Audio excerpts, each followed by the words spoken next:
breaking my neck was the best thing that ever happened to me, you know. I feel amazing, and I feel, you know, on top of the world, and nothing's a problem, and nothing can touch me, and you don't have to be racing to feel that. And I hit this tree at absolutely top speed, and as can happen if you're a gentleman riding bikes, I hit myself somewhere I didn't want to hit. Immediately I felt like I needed to check said area, but forgot I had a head cam on at the time. I was out there doing it, and if I messed up, it was my fault, and the same as if I had success, it was entirely down to me. And our next guests need no introduction, but we're going to give them one anyway. So please welcome Team Atherton. Give them a big round of applause. We've got Dan, we've got Tree, we've got Rachel. And we've got Marc as well. So come on, sit, guys. Great stuff. Here comes Rachel on there. Nice and settled. Brilliant stuff. So we've only got about 15 minutes, so we'll have a quick chat and then we'll open it up to you guys if there is time. But let's start with Rachel. Yeah, start ladies first and all that. Just check your microphone's working. Say hello. Hi everyone. Hey, brilliant stuff. World champ. How does that feel? Again. Yeah, it feels amazing actually. Is it better the second time? Yeah, I think so. Especially with the incidents you had in between and that kind of stuff. Yeah, when you're young, it definitely, you know, when G and I won in 2008, it kind of just happened, and then, you know, obviously now it's sort of 5 years later, and it's taken a lot of hard work to get here. So yeah. So where do you go from here? Once you've achieved that, do you have to kind of regroup, or is it a continual kind of right on to the next thing, on to the next thing? Yeah, people, you know, everyone's like, oh, you can relax now, just enjoy it, but, you know, to be honest, this is probably the busiest time of year, coming out here and, you know, doing these bike shows and stuff like this. It's pretty cool, you know, everyone has given us such good support all year on Twitter and stuff like that, and it's, you know, it's nice to be able to come here this afternoon and meet everyone and say thanks for the support, so thank you everyone. Do you find yourselves, when you're racing, you're much more in a bubble? Is this something you get used to, or, you know, is it something you have to kind of rethink and adapt to? Anybody? Talk to me, guys. Thank you. Yeah, I think when you're at a race, you know, World Cups especially, there's a big crowd there, but you're much focused. Yeah, you're very much there for the racing. You know, you're thinking about what you're doing. You know, you're warming up. You've got your routine, and you stick to that. But you know, when you come to something like this, you really, like Rach said, you get to meet all these people who are, you know, have been supporting you all year, and it's cool to see just how big cycling's getting, and you know how much support there is for the mountain biking. So just quickly, how I'd like to just go along the line. How did you all get into cycling? Is it an accidental thing, or is it something that you kind of grew up with? I'd really be interested, just quickly along the line. I think me and Rachel both say the same thing. You know, it's all down to older brother Dan here. Big bruv. Yeah, he's to blame for it all. So Dan, how did it work for you? We'll come back to Marc in a minute. You started the whole process. Yeah, I'm sure like every other little kid out there, you know, we just used to live in a tiny little village in Devon. We actually lived, and whereabouts in Devon was it again? Near a place called Exeter. There was a little village called Kurzwell, and you know, the dirt jumps are still there now that we used to ride, and yeah, we used to go out before school on our bikes and trying to ride the jumps, and then leave the bikes at the jumps, and then get off the school bus and carry on riding. So just like every other kid, you know, it was just a way of entertaining ourselves. And Marc, tell us how you got involved in. Well, I started pretty normally playing football, like a lot of kids do in this country, and it just got boring for me, and I didn't like the competition. Being, you know, you'd come in and you'd lost, and someone had put the blame on someone else. And that for me was kind of like, oh well, it's not entirely, you know, you're there together. So a couple of friends were riding in my local town in Craven Arms, and just bought one of their bikes cheap, and started riding with them, and then that led to racing. And I'd liked that it was just down to me, and I was out there doing it, and if I messed up, it was my fault, and the same as if I had success, it was entirely down to me. So I like the individuality of it. Yeah, but that's interesting, because you've created a team ethic as well, though, haven't you? And how important is that? Any of you? Yeah, we all do help each other at events and stuff. as G was saying, at a World Cup we have different things that help us like tick your box for that best result of the weekend, and I think that we all kind of buzz off each other and help each other with sections and lines and so on, and in little ways you do help each other, but then when those beeps start, it's down to you. So Dan, just a quick chat to you about how the enduro season's gone for you and how it is racing in that kind of environment. Yeah, this year's been the first year for the EWS, Yeah. and Chris Ball and Enrico, those guys have done an amazing job. I think everybody expected it to be, a super kind of cutting edge series, but I think it's tough. It's got to grow, hasn't it? Yeah, it's got to grow, and I think it's tough for a sport to compete with the UCI Mountain Bike World Cup. That is an amazing event. I'm sure all of you guys go on a Sunday afternoon and watch the finals, watch the World Cups, and there's just so much energy and so much electricity built around that race. So. But that's taken time in itself, hasn't it? Yeah, that's taken years, and also the British crowd as well.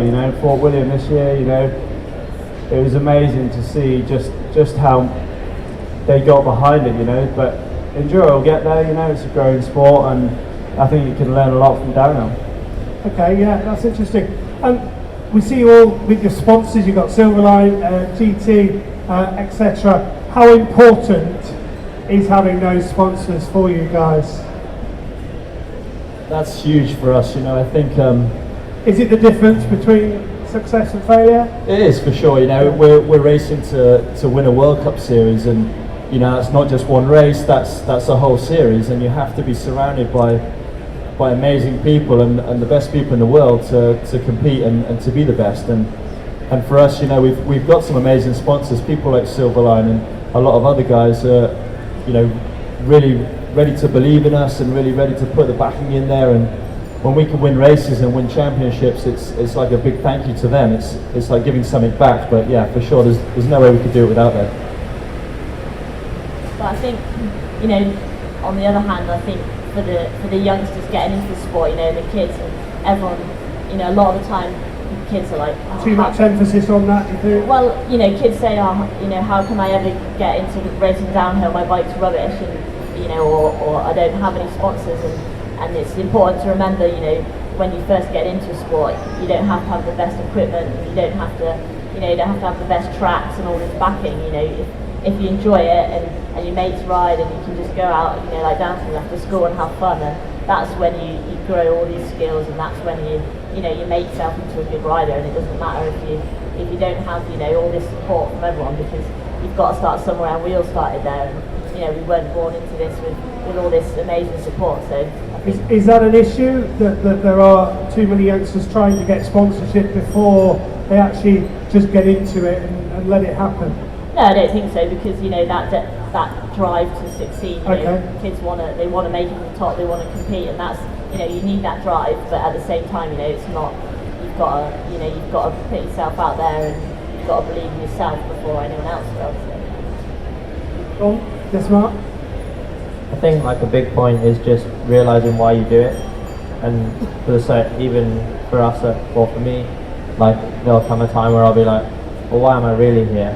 Like, I'm here because I love riding my bike and I love racing, and I think that's the bottom line. Is don't ever forget that, and kind of strive for, so and so gets this or so and so gets that. It doesn't matter. Like, you've got your bike and you ride it because you enjoy riding it, so that's why you continue to do it. So what is it then for all of you about mountain biking, downhill enduro, whatever it is, that floats your boat? What is it that really keeps you going and keeps you motivated? See? We should have got 4 mics, we've only got the one. We've earned enough from Marc already. Is it the competitivity? Yeah, it is for sure. Yeah, I think especially when we're all racing against each other, we're always kind of trying to outdo each other and trying to better the other one. I think growing up, me and Dan were always really competitive, pushing each other, not just with the racing, but with Everything. Yeah, whether it was, I can imagine that. Whether it was trying a new jump or a new track, we were always trying to outdo each other, and that helped push us on. And I think having that kind of that competitiveness is always going to make you a good racer. Anyone else down? No? H? What was the question. What is it that floats your boat? What's the thing that still keeps you going every time you get on that bike? Well, I think everyone in this room could answer that question. You know, coming to these sort of bike shows, you see the huge variety that mountain biking, you know, attracts from, you know, all through the spectrum, and I think everyone just will feel the same kind of freedom. And for me, when I ride my bike, and you know, I feel amazing, and I feel, you know, on top of the world, and nothing's a problem, and nothing can touch me, and you don't have to be racing to feel that. You can just be riding your bike, you know, at the local woods, and that's why mountain biking is so amazing. Now, Dan, you guys have a lot of presence on social media, YouTube, that kind of thing. Is that important, or is it just a kind of a byproduct? Yeah, I think that was a massive positive when Dan Brown, our team manager, joined Atherton Racing. You know, he came from surfing. You know, he had a lot of surfing background and skating background, and so he kind of looked at those sports and thought, what's cool in those sports, you know, and they were massively pushing the whole social media and the whole like making your own movies and showing it to the public sort of thing. So he started like a podcast, Atherton Racing Podcast, and it just grew from there. And now we work with Clay Porter, and Red Bull is such a key partner in that. You know, every single year we sit down and we look at, right, how can we make mountain biking look cool to the masses, and how can we like improve on what we did last year. So it is tough, you know, like I had like a month, 2 months getting up at like 5 o'clock in the morning to drive the digger for like the whole day, finishing at like 8, 9 o'clock just to build like that quarry line, you know. So it is tough, but you know, for us it's worth it for sure. Final question for you all before I open it up to the audience. Obviously, Rachel, you had an incident in 2009 with a truck. Don't want to talk about it. Maybe you've all had injuries, you've all had incidents. How difficult is it to kind of to get going again when you've had those kind of issues? Well, I think injuries are part and parcel of the sport. You know, it's an extreme sport, and that's why we love it. But you know, that means you're going to get hurt, and I think when you get injured, that's when you really understand how much it means to you. You know, I realised just how much I like riding my bike. You know, up until I got a bad injury, I thought that I was just in it for racing, in it for the winning. But when I got injured, I realised that, you know, I actually really love riding my bike, and you know, no matter how, it doesn't matter if you're racing, but I'll always ride my bike, and that to me is what an injury shows you. And so, you know, it's a blessing in disguise almost, because it brings it back to why you do it. Creates the focus again. Yeah, for sure. So for all of you, any other answer on that one? You had a bad injury, Dan? Dan? Dan doesn't want to talk about it. Yeah, I think Dan's had his fair share of injuries. And Absolutely. I think that's helped me seeing how Dan's come back from them, because you know, I've had some bad injuries, but you know, it's been nothing compared to Dan. So that's kind of always shown me, no matter what I've done, if he can come back from what he's done, then I can do it too. Dan, was there ever a moment when you thought, I can't do this anymore? Today. Yeah. No, you know, like, I'm sure all of you have heard about Martin Ashton. He's sat up there now. He's had a pretty bad injury, and you know, everyone's like, oh, why don't you go and visit him? And you know, to be honest, that's the last thing I want to do, is go back to that hospital and visit him. And it just brings back so many memories, you know. And like G says, it's dark times, and but you do come out the other side. And for me, like now, breaking my neck was the best thing that ever happened to me, you know, because it gave me like a fresh lease on life. It made me focus on enduro. I stopped riding downhill, and you know, that's the way my life's gone now. So I think it's up to you. When you get injured, you got to look at your life and you got to think, right, what can I get from this that's going to make my life positive? How do you move on? Excellent. We've got 5 minutes, folks. If anybody's got any questions, I'm sure we have. We'll get the mics down to you. What's your most embarrassing moment on a bicycle? G, you on to this one? G's on to this one. Most embarrassing moment on a bicycle? I would say it was recently. I crashed 3 weeks ago maybe, and I was in Canada. and I hit this tree at absolutely top speed. And as can happen if you're a gentleman riding bikes, I hit myself somewhere I didn't want to hit. Immediately I felt like I needed to check said area, but forgot I had a head cam on at the time. Subsequently, team manager Dan Brown gets the video online, and a few 100,000 hits later, Checking yourself out. a lot of people have seen me with my shorts around my ankles. Excellent. So you can check that out on YouTube if you so wish. Anyone else want to add to that one? Anyone else? You can't beat that, can you really, mate? I get pretty embarrassed if we're doing some filming and the people say, oh, could you just do a wheelie? And I say, well, no, I can't do wheelies. That's not what I do. That's fair enough. Not stuck behind that. A few more questions? Anyone else? Over here? You have been to County Chase by chance? The downhill track. Marc's in Shropshire lad. Many years ago, we used to race there in the mud out the back of Dad's car, and then more recently I've done I can't remember what it's called, Follow the Dog, is it? The bar?